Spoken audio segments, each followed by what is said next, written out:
রাজধানীর পল্লবী মিল্লাত ক্যাম্পের কাছে একটি বাসার ভেতর দ্বিতীয় শ্রেণীর ছাত্রী রামিসাকে ধর্ষণ ও হত্যা মামলায় এক প্রতিবেশী দম্পতিকে অভিযুক্ত করে আদালতে চার্জশিট দিয়েছে পল্লবী থানা পুলিশ।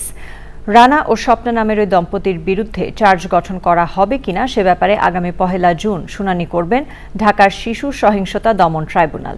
এনামুল কবির রূপমের রিপোর্ট। মিরপুর পল্লবী এলাকায় মিল্লাত ক্যাম্পের সামনে একটি বাড়িতে ডেকে এনে প্রতিবেশী সোহেল রানা ধর্ষণের পর হত্যা করে পপুলার মডেল হাই স্কুলের দ্বিতীয় শ্রেণীর ছাত্রী রামিসাকে। রানার স্ত্রী স্বপ্না তাকে হত্যাকাণ্ডে সরাসরি সহযোগিতা করে বলে অভিযোগ রয়েছে। নিহতের বাবার দায়ের করা ধর্ষণ ও হত্যা মামলায় ওই দুইজনকেই অভিযুক্ত করে দুপুরে চার্জশিট নিয়ে ঢাকার সিএমএম আদালতে আসেন তদন্তকারী কর্মকর্তা ওহিদুদ্দিন।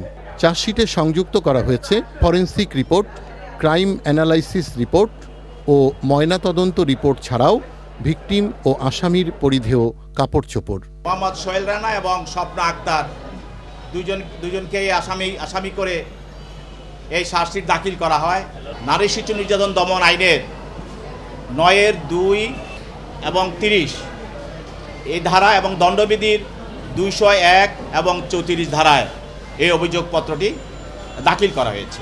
আদালত চার্জশিট গ্রহণ করে তাৎক্ষণিক মামলাটি বিচারের জন্য পাঠান শিশু সহিংসতা দমন ট্রাইব্যুনালে। আগে ছিল 30 দিন, সেখানে 15 দিনের মধ্যে আপনাকে তদন্ত রিপোর্ট দেওয়ার জন্য বলা হয়েছে। আপনি সেটা 7 দিনের ভিতরে দিতে পারেন, 5 দিনের মধ্যেও দিতে পারেন, কিন্তু বলা হয়েছে 15 দিনের মধ্যে দিতেই হবে। অতএব সেটা আজকে 5 দিনের ভিতরেই দিয়েছেন, এটা কোনো রকম আইনের ব্যর্থতা ঘটে নাই।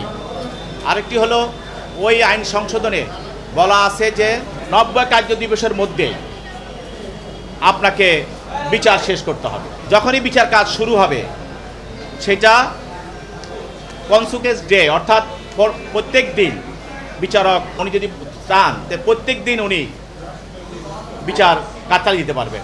এই মামলায় আসামি পক্ষে কোনো আইনজীবী পাওয়া না গেলে স্টেট ডিফেন্স নিয়োগ দেবে সরকার।